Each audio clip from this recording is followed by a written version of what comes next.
toutes et bonjour à tous et bienvenue dans l'émission Arc-en-Ciel. Mesdames et messieurs, nous sommes heureux d'être en ligne avec Monsieur Tariq Obro, grand imam et recteur de la grande mosquée de Bordeaux. Assalamu alaikum, bonjour et bienvenue dans l'émission Arc-en-Ciel. Assalamu alaikum wa rahmatullah. Monsieur Tariq Obro, un homme connu et reconnu sur le plan théologique de l'islam. Vous avez fait beaucoup d'écrits. Vous connaissez suffisamment les enjeux et le positionnement de l'islam dans une terre de non-islam, et notamment ici en Europe. Ma première question, si vous le permettez, parce que la thématique qui a été choisie aujourd'hui, l'islam et le séparatisme. Il y a beaucoup de monde qui font l'amalgame, beaucoup de monde qui font beaucoup de fautes, hein, et surtout, moi j'appelle plus que fautes, ce sont parfois des fautes provoquées volontairement pour créer la zizanie. Sur cette notion de l'islam, est-ce que l'islam réellement, les musulmans les musulmans qui se trouvent sur cette terre représentent réellement l'islam autant que religion monothéiste, comme les autres religions monothéistes ici en France?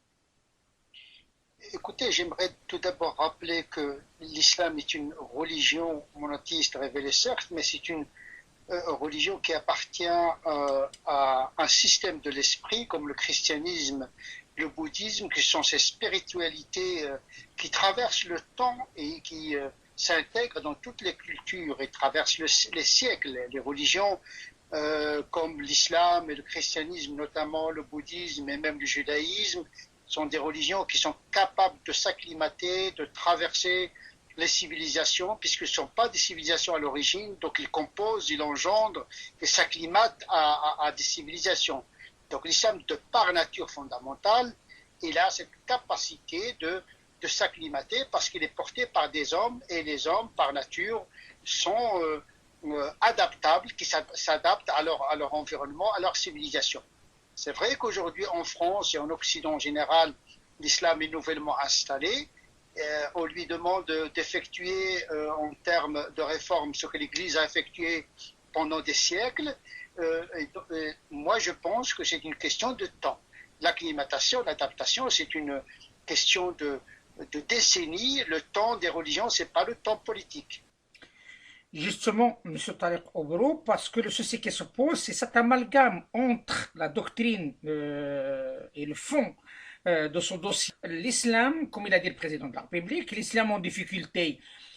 Est-ce que l'islam est en difficulté, monsieur le recteur?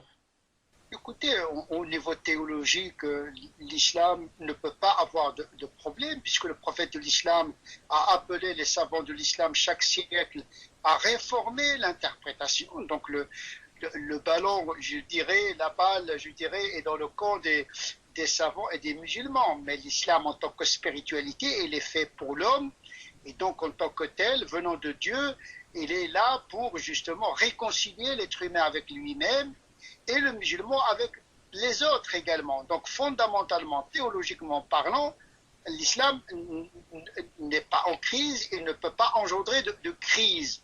Par contre, ceux qui portent cet islam sont des êtres humains datés et situés. La présence musulmane, en France notamment, est une présence qui concentre beaucoup d'ingrédients, beaucoup d'éléments. Il y a l'élément sociologique, anthropologique, culturel, social, économique, politique. Donc quand on parle de l'islam de France, on convoque toutes ces dimensions amalgamées à la fois.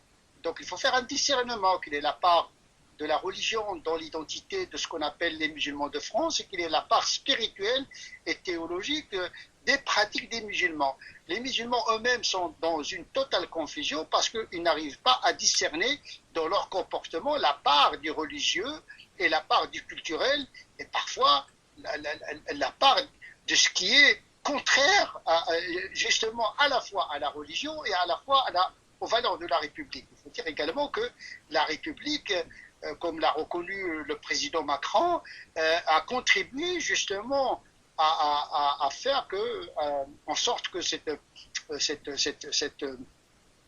présence ne soit pas intégrée, puisque on a parqué les musulmans dans des espaces géographiques et qui ont fait que cette population a été isolée du reste de la population. Donc c'est un séparatisme auquel je dirais d'une manière ou d'une autre la République a contribué. Donc il y a un communautarisme subi par procrastination politique. On a laissé aller certaines choses et donc que chacun assume sa part de responsabilité de ce qu'on appelle aujourd'hui le séparatisme de l'islamisme radical. L'islamisme radical et le séparatisme. Mais on revient toujours à la théologie, Monsieur Tariq Obro, si vous le permettez. Est-ce que dans l'islam, il y a du séparatisme? Oui, il y a des points de séparation, comme la séparation de l'État et des églises. Déjà, en islam, il y a une séparation dans le sens, ce qu'on appelle le furuq, c'est-à-dire séparer les ordres. L'ordre de la foi, c'est pas l'ordre de la pratique, ce qu'on appelle les croyances et les pratiques. On est musulman parce qu'on a la foi. C'est-à-dire que les pratiques ne font pas partie de la validité de la foi. Donc on sépare à l'intérieur de l'islam les pratiques. Il y a les pratiques de l'esprit, il y a les pratiques du culte. Donc le culte, c'est pas la morale. Donc il y a une séparation, une distinction. Mais c'est pas une rupture. Ici, séparation ne veut pas dire rupture. Il y a également l'islam est capable de séparer le théologique du politique. Hein, donc le calife n'est pas forcément, n'est pas du tout carrément un pape. C'est pas un religieux fondamentalement parlant.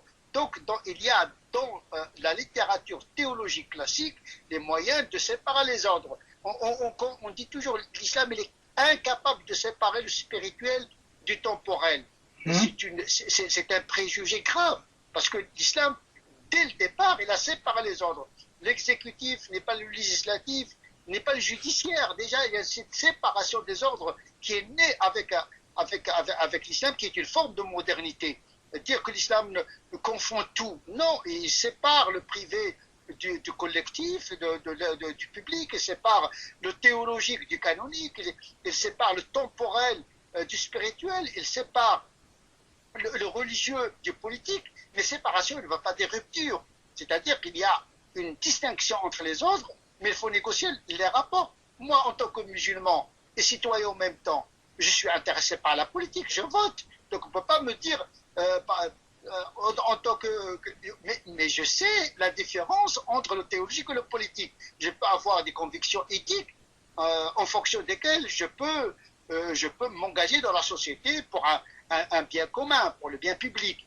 Donc effectivement, il y a un travail à faire chez les théologiens musulmans d'Occident, d'inculquer à leur corps religionnaire cette force mentale qui leur permet de séparer les répertoires et les registres. On parle de séparatisme et on vise que l'islam. Selon vous, et suite à cette définition que vous venez de le faire, et en tant que théologien, les autres religions apparemment vivent la même chose. Vous savez, la tentation du repli, la tentation de se séparer, c'est une tentation, je dirais même humaine et naturelle quand il y a un sentiment de danger. Quand il y a une crise, les gens se replient sur eux-mêmes. Et donc ce repli-là traverse toutes les religions, tous les groupes, tout le monde aujourd'hui cherche à se protéger, à se replier sur soi-même, sur sa communauté, etc. C'est une menace qui risque de mettre en difficulté le lien social et le vivre ensemble. Et la République doit veiller à ce que cet instinct, je dirais même animal, éthologique, ne soit pas un facteur de division de la communauté nationale. Donc effectivement, oui, toutes les communautés sont traversées par cette tentation de séparatisme, sauf que aujourd'hui, c'est l'islam qui est visé en premier lieu, vu le terrorisme qui a été perpétré en son nom. Il ne faudrait pas oublier ce terrorisme qui a frappé notre pays, qui est très violent et qui est choquant, qui a choqué également les musulmans. Donc effectivement, ce séparatisme, pour l'instant, c'est un séparatisme au niveau des mentalités et des comportements, mais il y a un risque de guerre civile froide et qui risque de devenir vraiment une guerre civile chaude. Et donc il faut faire, par principe de précaution, faire tout pour justement mettre à l'abri notre société de toute tension de ce genre-là. Si je suis votre raisonnement, M. Tariq Obro, le président de la République, le discours plutôt du président de la République, ce discours est basé aussi sur la peur quelque part et de la prévention. Alors, comment vous voyez-vous un président qui est laïque, hein, donc qui défend la laïcité, qui représente la laïcité par rapport à la France, sa vision de la chose pour conjuguer avec un islam théologique où nous avons une difficulté énorme ici en Europe, je ne parle pas que de la France, une difficulté entre les théologiens pour s'accorder sur une jurisprudence bien déterminée pour faciliter la tâche aux musulmans ici en France, pour qu'ils puissent comprendre comme quoi ils vivent sur une terre qui n'est pas la terre de l'islam, mais aussi le manque monumental de ces formateurs pour que ce message passe. Néanmoins, il ne faut pas l'admettre, aussi, il y a une politique aussi qui est gravissime, qui ne donne pas trop la parole à ces gens qui sont avec un esprit ouvert, qui cherchent à donner des idées, à faire valoir des valeurs pour les musulmans à travers les chaînes publiques. Mais à part quelques très rares, même par rapport à d'autres, occasions à des gens qui sont capables de parler sur l'islam. Vous ne croyez pas qu'il y a une responsabilité mutuelle entre les gens qui représentent la laïcité, voire la République en tant que telle, et les musulmans qui sont perdus dans cette affaire? Oui, je comprends très bien l'esprit de votre question. Néanmoins, on ne peut pas régler le problème de l'islam de France uniquement au niveau médiatique. On a besoin des gens qui savent parler de leur religion, qui savent exposer l'esprit de cette religion, mais en même temps, on a besoin de former nos cadres religieux. La République ne peut pas entrer dans le contenu théologique, ne peut pas et ne doit pas entrer dans la structuration de l'islam de France, ni dans le contenu théologique. Cependant, il peut accompagner ce mouvement-là, tout en respectant le principe de séparation de l'État et des églises et des religions générales. Donc effectivement, il faut une prise en charge. Par qui, M. Tariq Obro? Le souci, il est là. Par qui? On parle de l'État. Le dernier discours du président est clair. Il a parlé aussi de cette histoire de labelliser les imams par le CFCM. Le problème, comme vous le savez mieux que moi, il est vaste, il est très très complexe, hein, entre le financement, entre le rôle de ces imams, entre leur formation, entre les formateurs, entre les différents courants de l'islam. Je parle que de la France, je ne parle pas de l'influence étrangère qui est toujours là, malgré ce qu'on peut faire. Il y a un réel souci. Est-ce que, selon vous, l'État a fait, je parle de l'État français, a fait ce qu'il faut faire pour accompagner les musulmans, ou pour les inciter au moins à se prendre en charge et de se poser des questions, au moins en autocritique? Vous savez très bien les divisions qui traversent ce qu'on appelle la communauté musulmane, des dimensions nationales, politiques, ethniques, Ouais. qui traversent cette communauté. Il y a encore les États d'origine qui encore interviennent de manière indirecte dans la gestion du culte musulman, d'une manière ou d'une autre, de manière vraiment subtile et subreptice parfois. Et parfois, on les convoque justement par un certain nombre de nos concitoyens originaires de ces pays-là, qui convoquent l'intervention de ces pays, justement. Donc il y a un vrai problème qui est d'ordre culturel, où les égos jouent un rôle très important, les ambitions. Voilà, on est dans l'humain dans tous ces états. Justement. Mais qui paie le prix, c'est cet islam de France. Vous avez tout à l'heure parlé de labelliser les imams. Moi, ce mot, ce vocable, labellisation, me gêne un petit peu, puisque les imams ne sont pas des produits commerciaux pour les labelliser. peut-être les habiliter, leur donner un certificat Et l'attestation. d'habilitation, d'exercice, etc. Il faut trouver des mots plus dignes qu'ici à la fonction d'un imam. Le problème, c'est pas habiliter ou donner l'autorisation, un certificat d'exercice de cette fonction assez difficile. Il faudrait le reconnaître. Mais encore faudrait-il préparer le programme pédagogique de formation. Sur quel corpus doctrinal on va former ces imams-là? Est-ce que à travers le fiqh médiéval, à travers l'ash'arisme, à travers le malikisme, etc. Et là aussi, les acteurs en place ne sont pas d'accord. Il y a des gens qui veulent former les imams sur le malikisme, d'autres sur le hanafisme comme les Turcs, etc. Donc il y a vraiment un désordre théologique qu'il faudrait réparer. Il faut unir les imams autour d'un corpus qui se fonde sur les spécificités civilisationnelles et culturelles de l'Occident et avoir une vision éclectique et sélective quant au programme pédagogique, le meilleur des doctrines, les meilleurs des choix doctrinaux qui correspondent à notre situation en Occident. Donc oui, il faut former des imams, mais il faut toute une armée, dans le sens vraiment pacifique du terme, de théologiens, de théoriciens qui préparent ce corpus. Et ça, ce travail, il est invisible, il n'est pas médiatisé, mais il est en cours. Et je pense que c'est ce corpus doctrinal qu'on doit former des imams.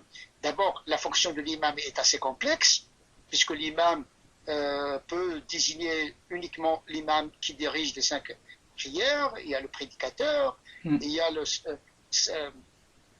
théologien, donc il y a plusieurs typologies. Donc il faut penser la hiérarchisation des fonctions religieuses en France.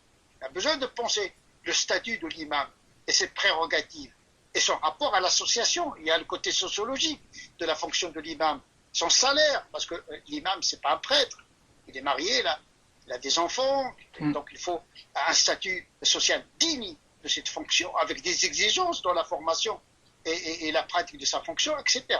Mais tout cela demande une réflexion profonde. Il faut des assises autour d'une table pour penser voilà, la fonction de l'imam, la formation, qu'est-ce que c'est qu'une association cultuelle, qu'est-ce que c'est qu'une institution représentative de l'islam. Tout ceci a été forcé, on a forcé les musulmans à se regrouper pour faire une structure représentative, et toutes les choses qui se font par la force ne durent pas dans le temps. Justement parce que à ce jour, il y a un réel manque, comme tout le monde le sait, ce côté féminin, ce côté jeunesse, ce côté converti, pour quelles raisons sont-ils exclus? Je pense qu'il ne faudrait pas prendre en considération ni les générations, ni le genre, ni musulmans, nouveaux musulmans, mais il faut prendre en considération les compétences. De quoi s'agit-il? Est-ce qu'il s'agit de représenter le culte ou bien de représenter les musulmans? Il ne s'agit pas de représenter les musulmans. Les musulmans sont représentés par leurs élus. Il s'agit de représenter le culte. Donc voilà, il faut avoir des critères pour ce faire. Qu'on soit homme, femme, jeune, vieux, etc., peu importe. C'est la compétence qui doit primer. Bien sûr, il faut intégrer tout le monde, mais sur des bases claires. Est-ce qu'il s'agit de représenter la religion ou bien de représenter les cultures, une sociologie particulière? Non, il s'agit de représenter le culte, sachant que le culte n'est qu'une partie de la religion, parce que l'autre partie de la religion est diluée dans les individus, dans la société. Et là, quel que soit l'organe représentatif du culte, il ne peut pas s'immiscer dans les pratiques éthiques des musulmans qui sont dans la société et libres de leur choix. Mais par contre, on a besoin d'un organe théologique et canonique composé de docteurs et de pasteurs, c'est-à-dire les docteurs, c'est docteurs de la loi qui sont capables d'interpréter les textes, etc. Et des pasteurs, c'est-à-dire ils ont une fonction liturgique. Ils doivent avoir ces deux qualités pour siéger dans cet organe, pour dire la parole religieuse, et qui va concerner les musulmans et les non-musulmans, parce que c'est un organe d'information sur les pratiques possibles de l'islam en France. Et donc, il y a une pièce qui manque dans cette structure représentative, c'est-à-dire les religieux. Or, les religieux sont subordonnés par les structures administratives des associations cultuelles.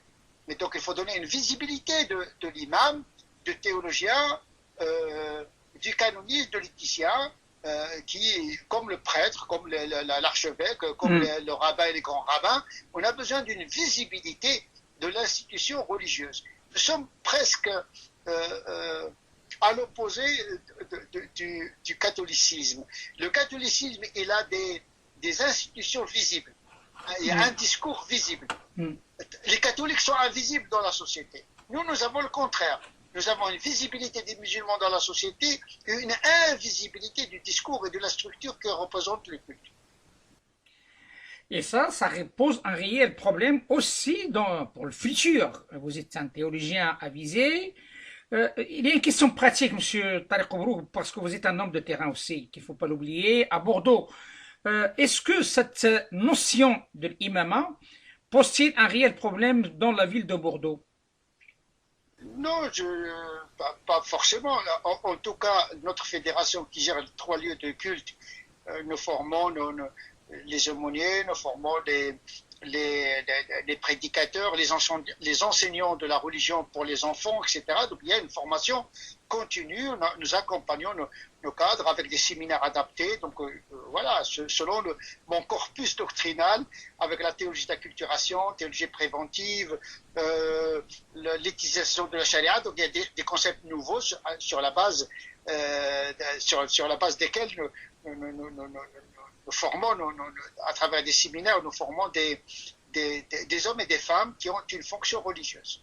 Ici, bien sûr, dans la région, il y a d'autres associations dont les imams ne sont pas aussi formés que les nôtres.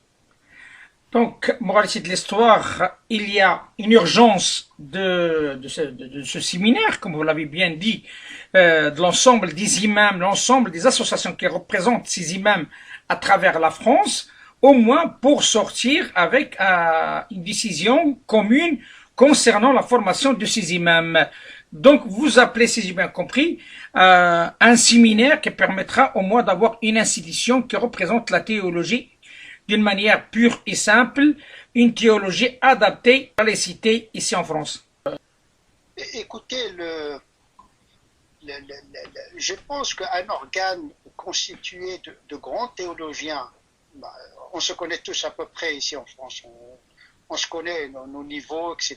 Donc c'est pas très difficile de faire vraiment un organe solide composé de gens compétents, qui serait l'esprit même de cette structure représentative. Parce que il y a l'esprit qui manque à cette représentativité. Le CFCM, c'est une structure qui lui manque cet esprit qui fait le cœur de cette structure, à savoir les religieux compétents. Ils sont, comme vous l'avez dit, des hommes de terrain qui ont l'expérience, qui connaissent non seulement la communauté musulmane, mais également la société. Moi, je ne vois pas un imam, véritablement un imam de France, s'il ne se frotte pas à la réalité de la société française et qui ne connaît pas sa communauté, parce que notre communauté, elle change et se métamorphose. Donc il y a toute une sociologie des musulmans qui évolue. Donc l'imam, il doit évoluer également en fonction de l'évolution de la communauté musulmane qui est en phase d'intégration,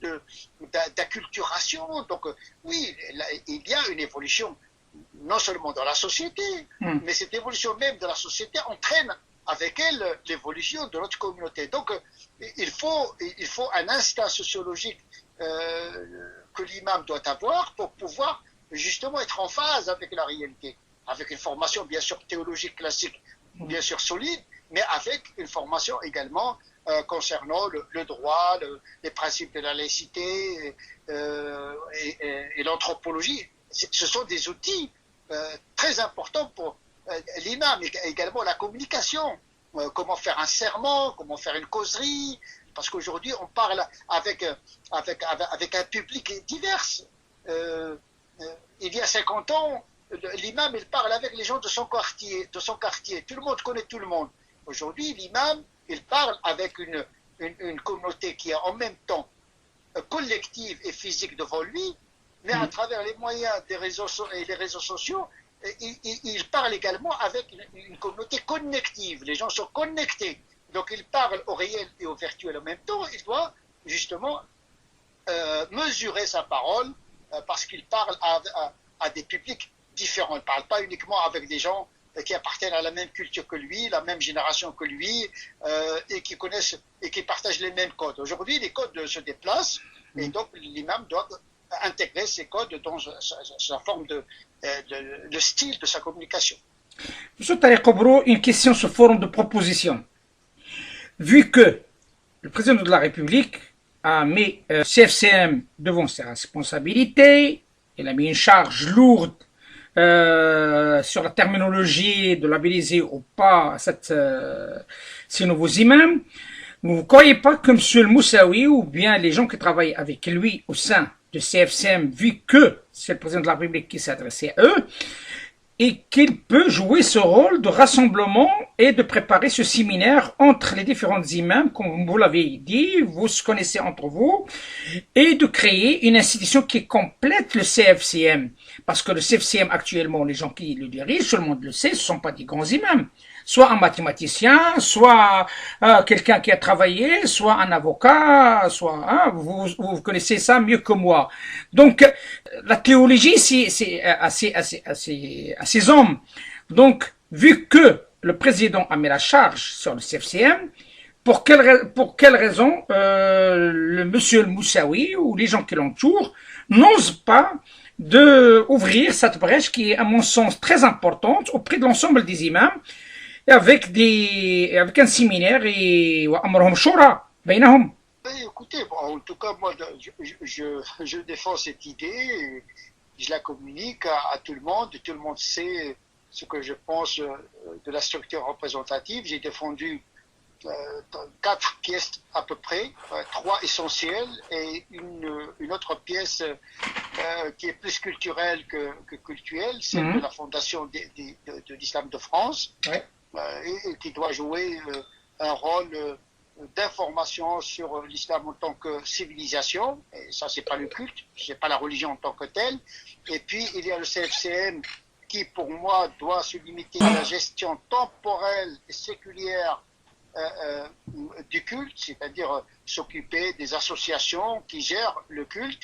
Et puis, une autre pièce qui s'occupe des financements, c'est pas normal que des gens s'enrichissent sur le dos du culte, mais qui ne le financent pas, le pèlerinage, la taxe halal, halal, etc. Donc voilà, des musulmans en musulmans. Donc si on bénéficie du culte, il faut le subventionner et le financer. Et puis l'autre pièce, c'est un collège ou un conseil des imams de France avec des critères, etc. Donc je pousse moi dans ce sens-là, sinon la représentativité serait imparfaite et incomplète.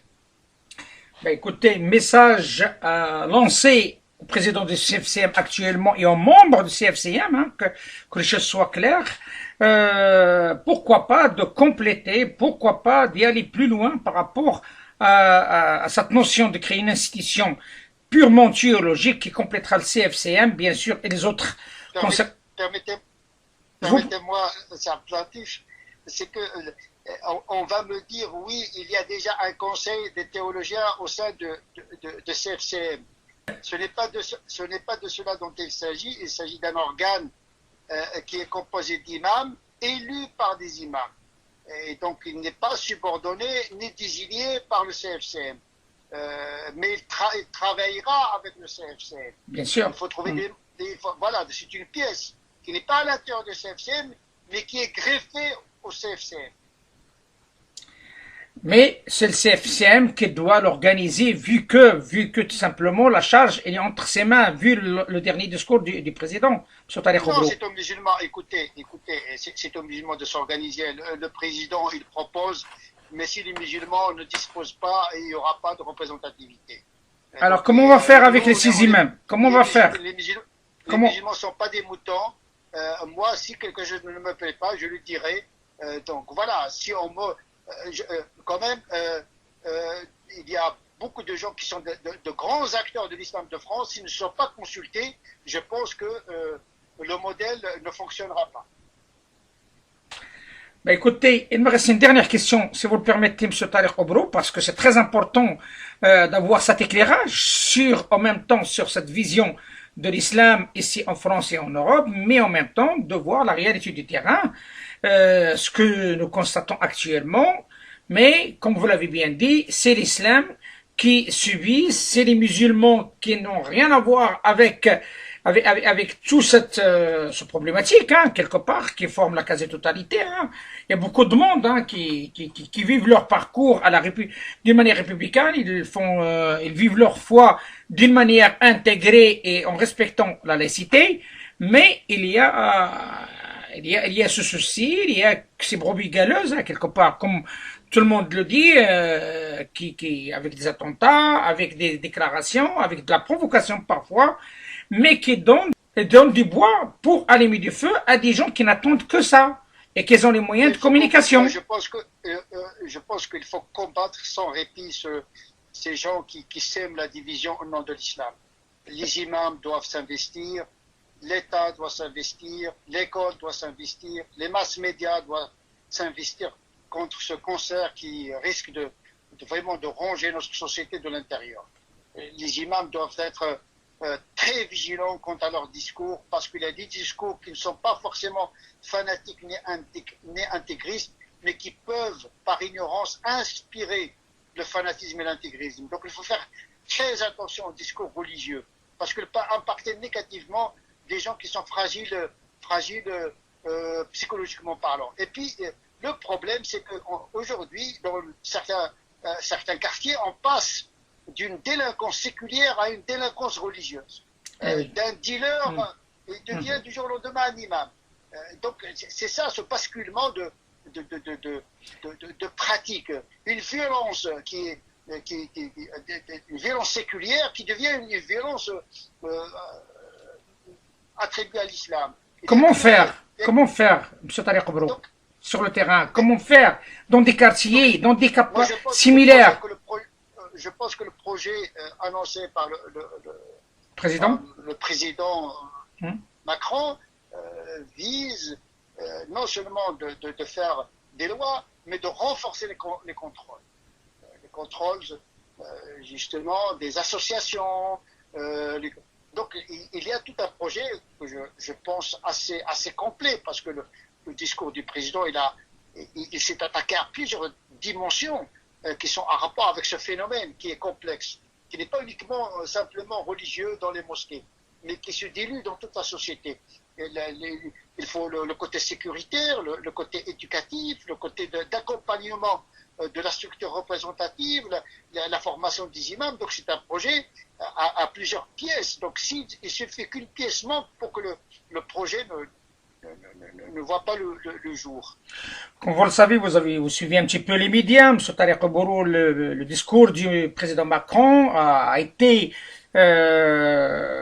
salué, mais pas par tout le monde, mais il a reçu aussi des coups par beaucoup même Cheikh Azhar, hein, il était contre ce discours. Il y a aussi le représentant des frères musulmans, aussi il était contre.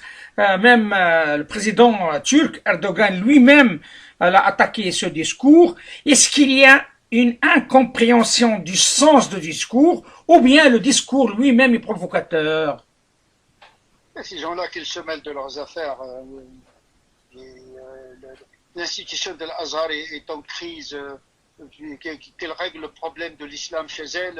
En Égypte, Erdogan, lui, il fait de la politique, donc c'est un discours politique.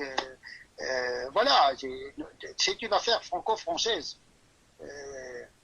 Moi, j'ai trouvé le discours de Macron très bien construit, avec le souci d'équilibre et de nuances, tout en s'attaquant justement à cette violence attribuée à l'islam, cet islam radical, même si le vocable est un peu ambigu, qui verse à ce séparatisme, qui commence par un séparatisme mental favorisé par un discours religieux qui crée de la rupture mentale entre les musulmans et sa société, parce que la rupture, ça commence d'abord par des pensées qui vous isolent du monde. Quand vous dites que la société est impure, que les kofars sont voués à la géhenne, etc., vous nourrissez cette rupture mentale chez nos jeunes. Donc il faut s'attaquer à ce discours-là par l'intelligence, par la formation. Et donc, je pense que le discours de Macron était assez juste, auquel globalement je peux adhérer. Il a même donné une subvention à l'Institut Fondation d'Islam pour faire la promotion et véhiculer justement cet aspect civilisationnel de l'islam. Donc attaquer ce discours-là, vraiment, c'est faire preuve de démagogie. Justement, c'est pourquoi on a parlé tout à l'heure de cette influence étrangère, M. Tariq Obro. Si cette influence étrangère, le président de la République, et comme on l'a dit dans cette émission à maintes reprises, comme vous le savez, ça date d'un certain temps qu'on est en train de parler de ce sujet, la France, jusqu'à récente époque, c'était une passoire. Donc, on l'a vu, on l'a constaté, sous forme d'idées, sous forme de flux financiers, sous forme de provocation. Est-ce que peut-on considérer que ce discours, c'est un discours d'intégration, au projet d'intégration de l'islam et des musulmans dans la société française, avec une vision futuriste? Écoutez, le souci, le souci de ce discours, c'est de permettre l'unité de la nation, parce qu'il y a un risque de division, il y a un risque de choc des civilisations au cœur de la civilisation, parce que le problème aujourd'hui, c'est que l'islam se présente en tant que civilisation dans la civilisation. C'est catastrophique comme représentation, parce que l'islam n'est pas une civilisation, il est d'abord une spiritualité et une religion. À un moment donné, il a produit une civilisation. Et cette civilisation, elle a pris la place de la religion. À tel degré qu'on est aujourd'hui, pour beaucoup, très difficile de séparer le côté culturel, civilisationnel, du côté purement religieux dans cette visibilité de l'islam en Occident. Et donc, nos imams, ils doivent faire preuve de pédagogie. Et communiquer un islam de spiritualité qui réconcilie les musulmans avec sa civilisation occidentale. Parce que la civilisation du musulman français, c'est la civilisation occidentale. Et sa religion, c'est la religion musulmane. Et dire que, voilà, je suis musulman, j'appartiens à la civilisation musulmane. Mais de quelle civilisation musulmane? Ma civilisation, c'est la civilisation occidentale. Donc cette confusion entre le répertoire de l'identitaire civilisationnel et le répertoire du spirituel théologique peut justement aboutir à une forme de séparatisme. Écoutez, le temps nous dira, donc à suivre. Est-ce que ce discours aura de l'effet sur le terrain? Est-ce que les musulmans, et surtout ceux qui représentent les musulmans, soit sur le plan politique, soit sur le plan théologique, soit sur le plan, bien entendu, représentativité même, on dit comme quoi il s'agit d'une coquille vide, ou bien aux grandes mosquées qui représentent une partie des musulmans. Est-ce qu'il y a une prise de conscience par rapport à ce discours ou pas? Le temps nous dira, on verra bien, il y a beaucoup de mouvements actuellement à travers quelques déclarations des uns et des autres, mais sur le terrain, espérons que la FIF jouera son rôle, espérons que le CFCM aussi prendra axe par rapport à cette proposition, comme nous venons de le faire au sein de cette émission, afin d'aider, j'ai dit d'aider à créer cette institution théologique qui est indépendante mais qui se griffe au CFCM pour que le CFCM puisse avoir une notoriété théologique aussi en se basant sur cette institution et espérons que les musulmans suivront ces recommandations. Monsieur Tariq Obro, un dernier mot, si vous le permettez, sur votre vision de l'islam et sa promotion, ou bien plutôt sa notion civilisationnelle dans une terre non musulmane. Écoutez, moi je pense que les musulmans sont chez eux ici en France. Là où il y a la liberté, c'est là où se situe son pays. Et donc il ne faut pas que les musulmans se sentent l'étranger de dedans. Parce que c'est ça le problème. Quand on est dans une culture, on se sent étranger soi-même. Et donc il faut briser cette image d'un sentiment d'être isolé, d'être justement un autoséparatisme. C'est-à-dire on s'isole par des pensées qui nous isolent du monde. Moi je pense que la religion, en tant que telle, si j'ai bien compris ma religion, il me donne la force de vivre ici et maintenant avec mes semblables. Donc effectivement, la spiritualité musulmane est une énergie, une force d'intégration qui permet aux musulmans, au niveau de l'éthique, de vivre sa religion avec autrui. Et je pense que, de toute manière, les musulmans vont s'adapter, vont s'intégrer. Le sens de l'histoire, s'il y a sens, il va dans l'intégration des musulmans et la prospérité. Cette crise, je pense, il ne durera pas trop longtemps. Merci infiniment, Monsieur Tariq Obrou, le grand imam recteur de la grande mosquée de Bordeaux, de cet éclairage, et soyez la bienvenue dans cette émission quand vous le souhaitez, parce qu'on a besoin aussi de faire parler de ce côté théologique de la chose. Monsieur Tariq Obrou, je vous dis à très bientôt. À très bientôt. Merci. Salam alaikum. Wa alaykum salam.